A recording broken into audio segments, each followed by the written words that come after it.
Et alors moi aussi, ce qui a été très bizarre, c'est j'ai des potes qui parlaient plus à Henri, mais qui parlaient à Henri PFR. Et ça a été assez bizarre. Bienvenue dans Hors Antenne, un podcast où on parle santé mentale avec des personnalités publiques. Aujourd'hui, je reçois Henri PFR. Bonjour Henri, comment vas-tu? Ça va et toi, Samy? Content de faire finalement ce petit moment entre nous. Écoute, je suis très content que tu sois mon invité dans le podcast parce que je pense que tu as un agenda super chargé. Là, tu m'as dit que tu étais un mois en Belgique. Là, c'est ce que j'allais dire. Donc, j'ai la grosse tournée en été, juin, juillet, août.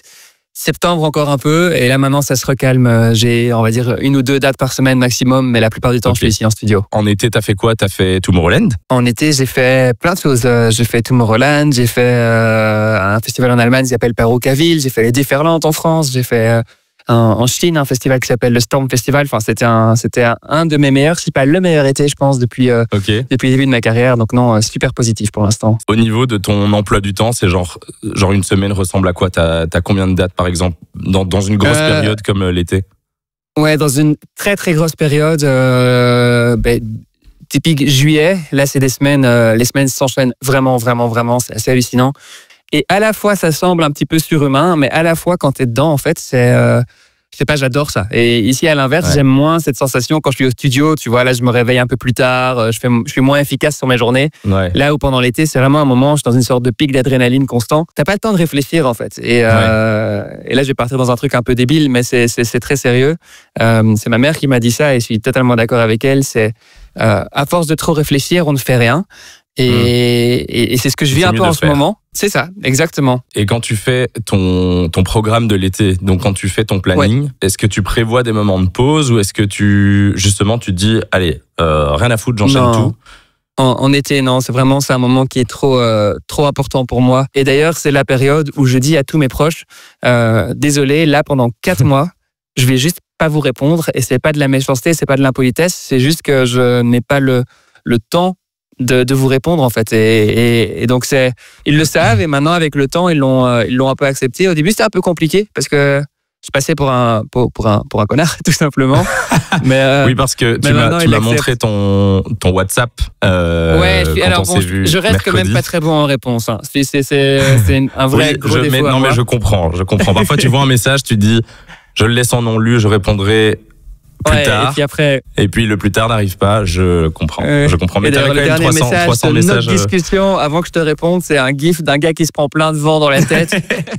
On va revenir un petit peu à tes débuts dans la musique. À quel moment tu t'es dit, c'est ça que je veux faire? Et à quel moment est-ce que c'est devenu ta priorité? Très vite, je me suis dit, c'est ça que je veux faire. Des artistes qui ont la chance de vivre de leur musique, c'est un très faible pourcentage, et donc je me rends compte aussi de la chance que j'ai derrière. Mais non, je pense que la première fois où je me suis dit, ok, je veux être DJ, peut-être le premier DJ que j'ai vu, la toute première soirée qui était une soirée scout organisée à la Saint-Dôme, c'est à Bruxelles. Incroyable, j'allais au Saint-Dôme. Ouais, la Saint-Dôme, où c'est les soirées pour jeunes qui commencent à 18h, qui terminaient à 22-23h, je pense. Et là, je vois un DJ, et il était mis, j'ai oublié son nom, et ça m'énerve, j'aimerais bien le faire retrouver son nom, parce qu'il était mis, c'était un DJ résident du Fuse. Et j'arrive et je vois ce gars, et je me dis, waouh. Je sais pas, il était là, juste derrière ses platines, et t'avais tout le monde qui sautait devant lui, qui faisait la fête grâce à lui. Et en fait, j'ai genre eu une sorte de coup de foudre en le regardant et en me disant, waouh, mais c'est trop stylé, quoi. C'est ça que je vais faire, c'est là où j'ai envie d'être. Et puis après, il y a le moment où ça s'est professionnalisé, qui est sorti un peu de nulle part, où à mes 18 ans, d'un coup, j'ai un buzz sur les réseaux, et puis après, tout s'enchaîne assez vite, au final. Et puis depuis lors, ça fait quand même déjà un bon petit 12 ans. J'ai 30 ans dans une semaine. T'as 30 ans déjà? Trash, hein, ce vendredi. Et tu le vis bien? Non, je le vis pas très très bien, parce que je suis retombé sur un article qui disait le jeune prince des platines, où tu me vois Henri qui vient d'avoir 18 ans et tout ça, et là maintenant je me dis waouh, je suis plus du tout un prince, quoi. Je deviens bientôt un vieux roi déchu. Mais physiquement, tu n'as pas trop changé, je trouve. Ça va, j'ai la moustache. Est-ce que tu as eu un dilemme où tu t'es dit, est-ce que je continue les études ou est-ce que... Ouais, hein. Voilà, ou avec une discussion avec tes parents ou sur le choix de vie, en fait. Qu'une discussion, on a eu plein de discussions avec mes parents. Je pense que mon père s'est vu lui-même à mon âge, c'est-à-dire que mon père avec mon grand-père. Donc mon grand-père était médecin Et je sais que mon grand-père avait un peu cette vision très il faut faire des études, il faut avoir un diplôme, il faut un peu suivre un chemin de vie classique. Là où mon père, il avait à un moment, à ses 18 ans aussi, donc comme moi, l'opportunité d'être le dessinateur d'une BD pour Dupuis. Et il a été voir mon grand-père et lui dire, tiens papa, est-ce que tu penses que je peux arrêter mes études et me lancer à fond dans le dessin, quoi. Et mon grand-père lui a dit à l'époque, tu pourras quand tu as terminé tes études. Sauf qu'entre-temps, il termine ses études, ils ont trouvé un autre dessinateur pour cette BD. Donc, en fait, il a un peu passé à côté du train. Et je sais que là, il m'a un peu, probablement, il s'est projeté en moi, où il s'est vu lui-même à 18 ans demander à ses parents, tiens, il y a un truc qui se passe. Est-ce que ce serait pas malin de mettre une pause à mes études et d'aller à fond dans la musique? Et je sais que c'est ce qui a été aussi un peu un moment déclencheur, c'est qu'ils se sont dit, mais en fait oui, si jamais il rate le train, peut-être qu'il n'y en a pas un autre derrière qui passe, et donc ils m'ont laissé cette chance. Alors après, c'était pas non plus, vas-y, fais de la musique et c'est tout. On se prend un an, tu prends là j'ai arrêté mes études, on était en février, et c'était, écoute, tu te prends de février à septembre. Si jamais au pire, t'as raté une année, c'est pas la mort.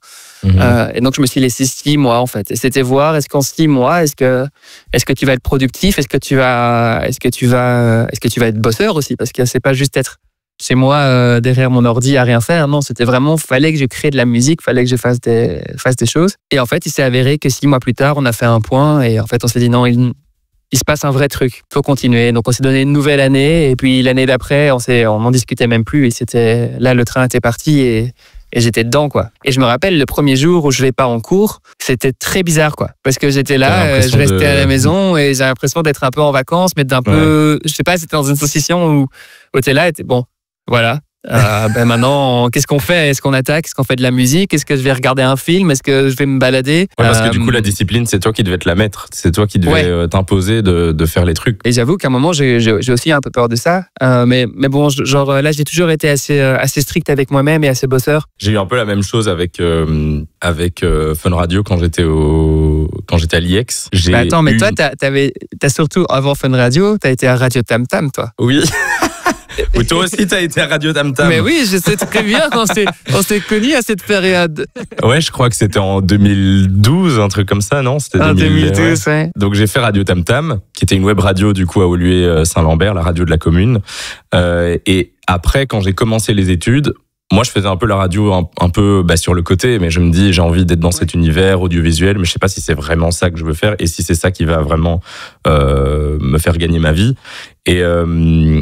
Et du coup, quand j'ai eu une opportunité de mi-temps chez une radio concurrente, du coup, je me suis dit, soit j'accepte maintenant et j'arrête mes études, soit je continue mes études pour essayer d'avoir cette opportunité-là, mais quand j'aurai mon master.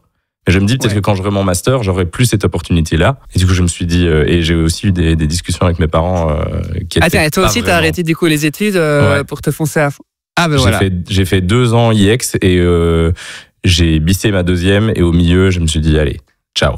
Tiens, et est-ce que toi, t'as des regrets des fois de pas avoir fini les études? Pour l'instant, aucun. Parce que je me suis aussi dit, allez, je vais faire 1 an. Au pire, je reprends t'as X années pour reprendre ton cursus. Oui, évidemment. Là où tu l'as laissé.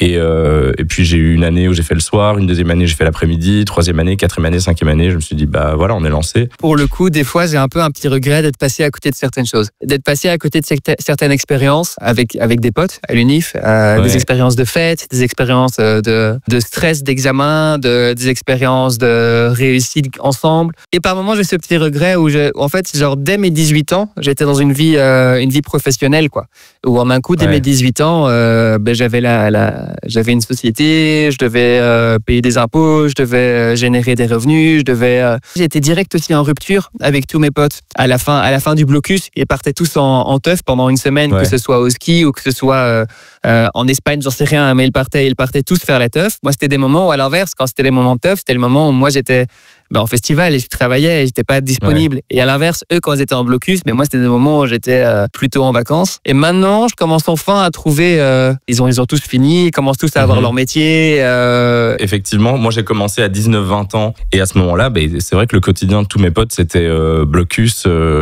Et c'est vrai que c'est que récemment que j'ai réussi à pas renouer, mais où on est plus dans le même monde qu'avant. J'étais en mode, je suis le mec qui a arrêté les études et qui travaille super tôt. Et même financièrement, en fait, tu as une rupture aussi avec eux. Parce que vu que tu gagnes ta vie en tant que travailleur et que tu n'es pas justement en déj comme tous les étudiants sont en déj, oui, en fait, tu es dans d'autres réalités. Et je sais que moi, ça a été aussi assez dur, ça. Je me rappelle un moment qui a été horriblement dur. C'était, je sors de chez moi et je vois toute ma bande de potes d'humanité qui étaient tous réunis au parc qui a près de chez mes parents. Et c'était un peu le point de réunis. C'est là où on se voyait toujours pour boire des coups. Et je les vois tous là-bas au parc. Et vraiment, je suis passé devant, je fais « Oh les gars, pur hasard ». Et ils font « Henri ». Et je fais « Ah tiens, vous faites un truc, quoi, vous m'avez pas invité ». Et ils font « Ben non, tu réponds pas en tout cas ». Et je sais que là, ça a été un moment où genre vraiment, je fais genre « Oh waouh ». Et ça m'a mis un peu une claque. Et eux, leur vie, elle continue en fait. Et moi, j'ai mis ma vie, j'ai pris un autre chemin, quoi. Et donc vraiment là, ça a été assez dur à vivre, mais maintenant, avec un peu de maturité et un peu de recul, ça va beaucoup mieux. Et maintenant, au contraire, je les vois beaucoup plus qu'avant, et c'est trop bien. Mais à l'époque, tu sais, mais je sais pas du coup, toi, c'est intéressant vu qu'on a vécu un peu la même chose. En fait, tu sens un peu que du coup, tu fais ce que t'aimes, mais ça t'isole un peu socialement parce qu'en fait, les gens de ton âge vivent pas exactement la même chose. Mais ça se règle avec l'âge, je trouve, comme on disait. Moi, j'ai 28 ans et donc mes potes de 28 ans aujourd'hui qui étaient à l'école avec moi, ils sont tous en train de travailler et on peut plus parler de choses qui nous correspondent tous. Et est-ce que tu as perdu des relations depuis que tu as commencé la musique? Est-ce que ça t'a éloigné de gens au point où tu te dis vraiment, en fait, on n'a plus vraiment de trucs en commun ou voilà? Oui, mais récemment. C'est-à-dire que j'ai toujours voulu un peu par le passé garder contact avec tout le monde. Et en fait, je me rends compte aujourd'hui, ça sert à rien d'avoir 200 potes, mais c'est beaucoup plus précieux d'avoir 5, 10 vrais amis. Et en fait, je perdais beaucoup d'énergie à essayer d'entretenir des relations qui, au final, étaient juste parce qu'on a vécu des choses ensemble par le passé, juste parce qu'on a eu un souvenir partagé, que tu te dis, bon, je dois le voir tous les X mois ou tous les X années, boire un café, boire un verre, s'appeler. Et en fait, alors c'est très égoïste, hein, je me sens très mal de dire ça. J'ai pas mal de proches, en fait, ou juste, qui m'ont dit, tiens, est-ce qu'on irait pas se boire un petit verre? J'ai dit, écoute, honnêtement, là, j'ai pas trop le temps, peut-être une prochaine. Où j'ai pas mis un stop en disant, j'ai plus trop envie de te voir, mais j'ai juste un peu, genre, mis une sorte de petite barrière un peu amicale en me disant, voilà, je préfère me concentrer et mettre vraiment beaucoup de temps dans mes très très proches que juste vouloir entretenir un maximum de relations un peu bancal. Je sais pas, toi, est-ce que t'as ressenti ça? En fait, c'est un peu une interview croisée, toi et moi. Non, mais il y a un truc que je me disais quand tu parlais de revoir des gens d'avant. Moi, par exemple, je vois de temps en temps des potes de primaire. Donc, on a un petit groupe, on est 5-6. De primaire, waouh. Ouais, de primaire, ouais. C'est beau, ça. Parce qu'on était dans une petite école, donc on était très soudés. Mais en fait, on s'est perdu de vue pendant les secondaires et un peu l'après-secondaire. Et là, ça fait 2-3 ans qu'on se revoit de temps en temps. Mais on s'est rendu compte que à chaque fois qu'on se voit, c'est pour se remémorer des trucs qu'on a vécus. Et en fait, on passe notre temps à se dire, tu te souviens. Et donc, au bout d'un moment, on est en mode, mais en fait, on ne crée plus de souvenirs ensemble, tu vois, parce qu'on a tous pris des chemins différents. Et donc, on se dit de temps en temps, mais en fait, au lieu de se voir et de boire un café de bazar, faisons des trucs, tu vois. Enfin, entretenons la relation. Ouais, je suis d'accord. C'est ultra profond ce que tu dis, mais je suis d'accord. Le nombre de potes d'avant où juste tu le vois pour remémorer des moments, mais tu ne vis plus des nouvelles choses, c'est assez vrai, c'est assez... Du coup, to-do list, faire des activités. Faire des activités avec tes potes. Créer des nouveaux souvenirs avec tes potes, quoi. Exactement. Mais est-ce que t'as eu ce truc de rupture de relation, un peu de mettre des stops à des potes ou de moins voir des gens par manque de temps ou par manque d'envie? Je pense que ça s'est fait, mais naturellement, en fait. Il y a des gens qui sont à fond dans leurs études, il y a des gens qui vont partir à l'étranger, etc. Je pense que ceux que tu as envie vraiment de revoir, ça se fait naturellement. Et après, il y a des gens qui reviennent, il y a des gens que tu vois pas pendant un bout de temps, puis ils reviennent, et puis c'est la vie, quoi, tu vois. Ouais, je suis d'accord avec toi. J'ai une petite peinture ici qui est faite par une artiste, et en un coup, j'ai oublié son nom, alors qu'elle est super chouette. C'est les lignes de vie. Et en gros, tu vois, par exemple, donc l'idée, c'est, toi, tu as ta ligne, et l'autre personne a sa ligne. Et par exemple, tes parents, votre ligne sont connectées ensemble. Puis à un moment, tes parents, ils partent. Elles se séparent. Tout simplement, et hop, elles se séparent, et toi, tu continues, et eux, leur ligne disparaît. Et en fait, il y a ce truc, la relation d'un soir, où c'est en un coup, hop, on se croise et ça repart direct. Et à l'inverse, l'amour de ta vie, c'est tu la vois pas au début, puis en un coup, tu la vois, et là, c'est jusqu'à la fin de ta vie. Et je pense que moi, les lignes de vie, j'y crois assez fort de ce truc. En fait, on a chacun de chemin de vie et à un moment, nos vies vont se croiser, puis se réparer, puis peut-être dans 5 ans, elles vont de nouveau se recroiser. Et j'aime bien un peu cette philosophie. Et c'est un peu ce qui m'a aussi un peu ouvert l'esprit sur mes amitiés et en fait à qui j'ai envie de donner mon temps, à qui j'ai envie de donner de l'importance et à qui justement à l'inverse, je pense pas qu'on ait la bonne connexion. Et alors moi aussi, ce qui a été très bizarre, c'est ce moment où en un coup, j'ai des potes qui parlaient plus à Henri, mais qui parlaient à Henri PFR. Et en un coup, il y a ce regard aussi qui a un petit peu changé de certains potes vis-à-vis de moi. Et ça a été assez bizarre. Parce que... c'est genre la personne qui te parle pas spécialement et puis en une fois, elle va prendre des nouvelles ou être en mode « Putain, Henri, comment tu vas ?» Ou à l'inverse, j'ai 2-3 potes, vraiment potes, qui en un coup, leur regard sur moi a changé et en un coup, c'est ah tiens, tu pourrais venir tel soir parce que j'ai telle personne qui aimerait te rencontrer. Et tu sens que tu as un peu un truc, il n'a pas vraiment envie de te voir, il a envie de montrer qu'il te connaît. C'est plus ce que tu représentes, quoi, qui voilà. importe. Et ça a été assez bizarre aussi au début. Mais bon, le tri a été fait assez vite, pareil. Alors directement, tu te rends compte en fait qui est là pour toi et qui est là pour ce que tu représentes. Enfin, dans les gens que tu rencontres, même encore aujourd'hui, est-ce que tu arrives à faire la différence ou à voir les gens qui sont là pour toi et les gens qui sont là pour ce que tu représentes en fait? Ouais, qui sont là par intérêt, oui. Quoi. Je vois la différence. Après, je vais être honnête, moi aussi, je pense qu'on voit tous des personnes par intérêt. Et moi aussi, il y a des gens que je côtoie par opportunisme et parce que je me dis tiens, en fait, à être pote avec cette personne, ça va me permettre peut-être d'ouvrir telle porte. Et donc, je pense que tout le monde le fait un peu au final, que ce soit fait de manière volontaire ou involontaire. Oui, après, tu peux réseauter sans forcément... En fait, il y a des manières de le faire, quoi. C'est ça, il y a des manières de le faire. Et moi, j'accepte l'idée aussi de me dire, tiens, cette personne, je sais qu'elle est gentille avec moi, parce que je sais qu'elle a cette idée, et il y a un intérêt derrière. Et ça me va, en fait. Genre, ok, fine. Ça fait partie du jeu de la vie et du jeu du réseautage. Mais bon, après, clairement... de toute façon, dans un métier d'image, c'est quasi impossible à éviter. Hein. Ben oui, évidemment. Mais après, moi, je pense que dans la façon dont j'aime les personnes, j'ai toujours été sincère. Quand j'aime quelqu'un, je lui dis. Quand j'aime pas quelqu'un, je vais pas lui dire, mais je vais pas lui dire. Faut que c'est juste éloigner cette personne. Tu vas lui faire remarquer, mais sans dire je t'aime pas. Quoi. Voilà, exactement. Est-ce que tu es stressé dans la vie? Beaucoup moins qu'avant. Avant, j'étais ultra stressé et j'étais ultra paniqué que tout puisse s'arrêter du jour au lendemain.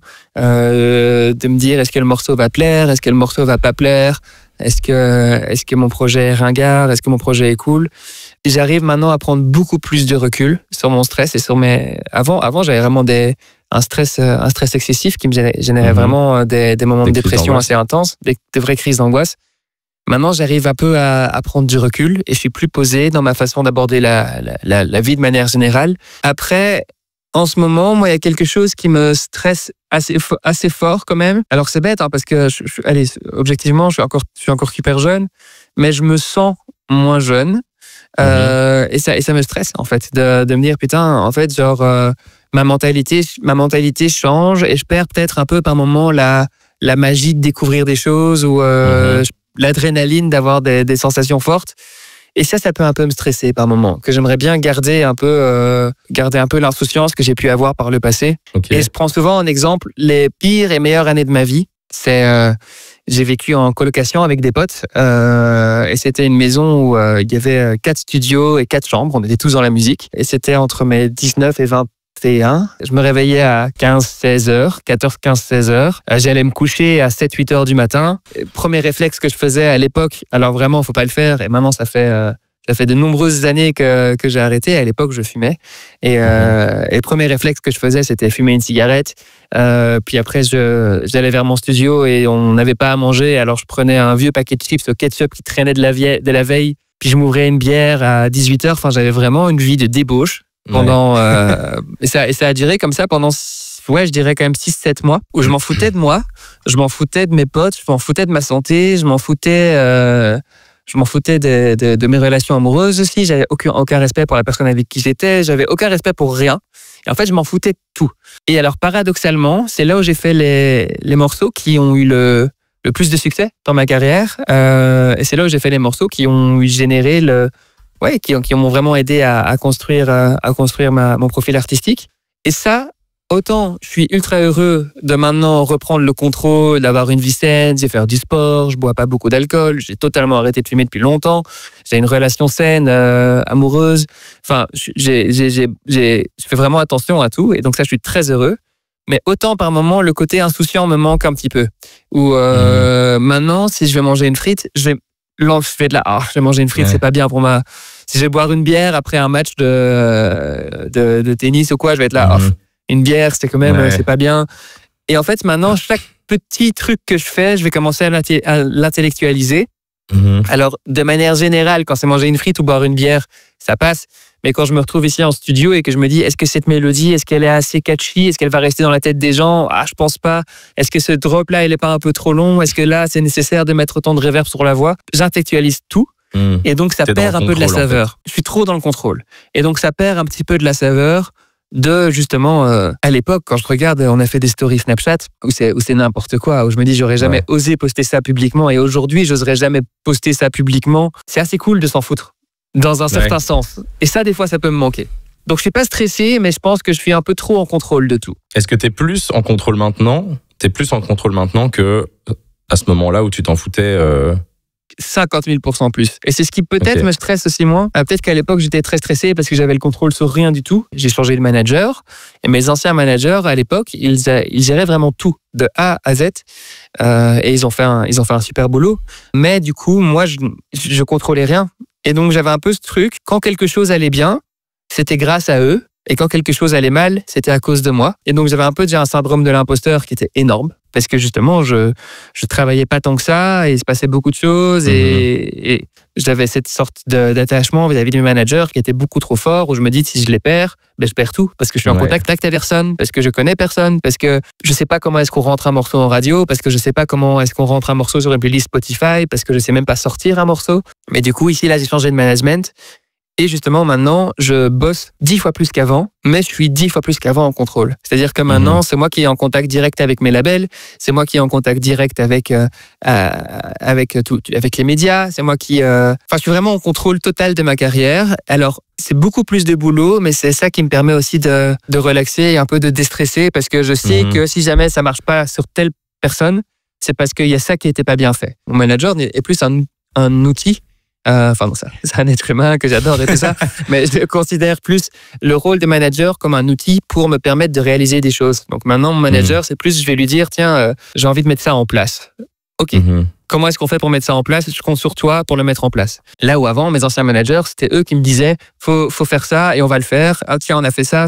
Et au final, j'étais juste un peu une sorte de pantin au milieu qui était là à faire du boom clap sur mon ordi et qui était là à être sur scène. Donc c'est confortable, je vais pas m'en plaindre. Mais d'un autre côté, c'est un peu malsain. Et donc ça, j'ai changé il y a quelques années maintenant. Il y a beaucoup d'artistes qui ont ça, non? Et je pense, et ça c'est un des petits trucs qui peut me faire peur, je vois en ce moment avec la Star Academy, ça peut aussi me faire peur par moment de jeunes talents qu'on met tellement sur le devant de la scène et au final, ils doivent vraiment, et là je pense que pour le coup, la Belge Elena le fait très très bien, c'est qu'ils doivent directement être en contrôle, en fait, de leur image, de leurs morceaux, et ils doivent surtout pas se laisser aller par un label, par une maison de disques, par une maison de production qui leur dit quoi faire, qui leur dit comment le faire, parce que c'est là que tu te perds en fait, et c'est là aussi où ta carrière va être beaucoup plus courte, parce que on va te presser comme un citron, et dès que ça marche plus, ok, suivant. Pour le coup, Elena le fait très bien, c'est qu'elle a directement pris contrôle de ses réseaux, de son image, de ses morceaux, et de qui elle veut être sur scène, et ça c'est vraiment une clé que moi j'ai mis du temps à comprendre,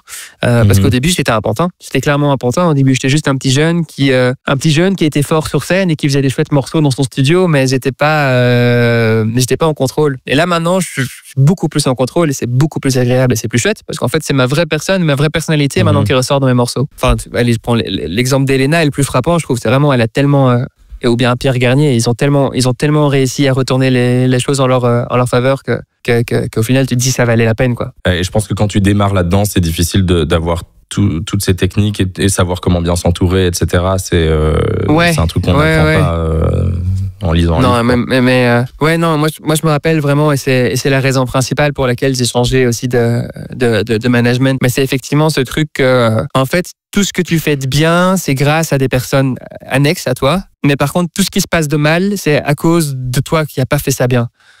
Et il y a un truc où, en fait, tu fais que de la merde, quoi. Tu vois, et en fait, genre, tu dépends que des autres, et toi, tu fais rien de bien, parce que c'est les autres qui rendent ce que tu fais bien. Et en fait, il y a un truc que j'ai pris vraiment conscience, et aussi pareil, vraiment tard, et c'est à quel point on ne peut compter que sur soi-même, et c'est pas une bête expression bateau ou un vieux conseil d'un YouTuber business, mais c'est vraiment, si maintenant je dis rien à personne va penser à moi et personne va vouloir, personne ne veut ta réussite. C'est horrible à dire et c'est dit d'une manière super crue, mais moi, Samy, je t'adore et je souhaite que tu réussisses parce que je t'aime vraiment bien en tant qu'humain, en tant qu'ami, je te souhaite de réussir. Mais si tu me demandes, je vais pas prendre maintenant sans qu'on se parle pendant une semaine, je vais pas me dire, ah tiens, je vais bosser pendant 3 heures pour que Samy réussisse. Non. Ah oui, non, clairement. Et personne ne le fera pour toi. Même si je te souhaite de réussir, je le ferai pas. Maintenant, si tu me le demandes et que tu m'expliques pourquoi, oui, pourquoi pas. Et donc, il y a ce truc où vraiment, je me suis rendu compte que, en fait, tu peux compter que sur toi-même. Que si moi, je sais que par moment, j'avais toujours eu un peu cette frustration de me dire, putain, je comprends pas pourquoi mon projet, il prend pas plus que ça, l'international, pourquoi est-ce que je suis pas joué sur telle et telle radio. Et en fait, c'est parce que je bossais pas assez. Et en fait, c'est parce que je mettais pas assez d'énergie dans mes morceaux étaient peut-être pas assez bien. Mais si je suis pas en studio, personne ne le sera pour moi. Ouais. Et donc, vraiment, ça, j'ai mis du temps à le comprendre. Et en fait, c'est ça aussi où quand tu disais être en contrôle, en bossant dans ton studio, maintenant tu sais que tu mets tous les moyens de ton côté pour réussir. Et si ça marche pas, tu pourras pas vraiment t'en vouloir parce que tu auras mis fait le max, quoi. Mais en gros, je sais, moi par exemple, à l'époque, mais ça je peux le dire, ça me gêne pas. Au moment où j'ai signé ici avec mon nouveau management, c'est le management aussi de Lost Frequencies. J'ai signé avec eux il y a 3 ans. J'ai dit, OK, je vais être le nouveau Lost Frequencies. Parce que maintenant, j'aurai le même management que Lost Frequencies. Et je me suis pris une claque parce que la première année avec eux, en fait, il se passait rien. Et je me dis, mais comment ça se fait qu'il se passe rien? Pourtant, ils font Lost Frequencies, ils font Dimitri Vegas et Like Mike. Eux, c'est incroyable ce qui se passe autour d'eux, mais moi, il se passe rien. Comment ça se fait? Et en fait, c'est parce que Félix, donc Lost, c'est un mec qui bosse H24. C'est un mec il va être en tournée pendant une semaine aux États-Unis. Il va rentrer, son avion atterrit à 9h du soir. À 10h du soir, il est chez lui. Le lendemain, à 7h du matin, il est debout. À 8h du matin, il est en studio.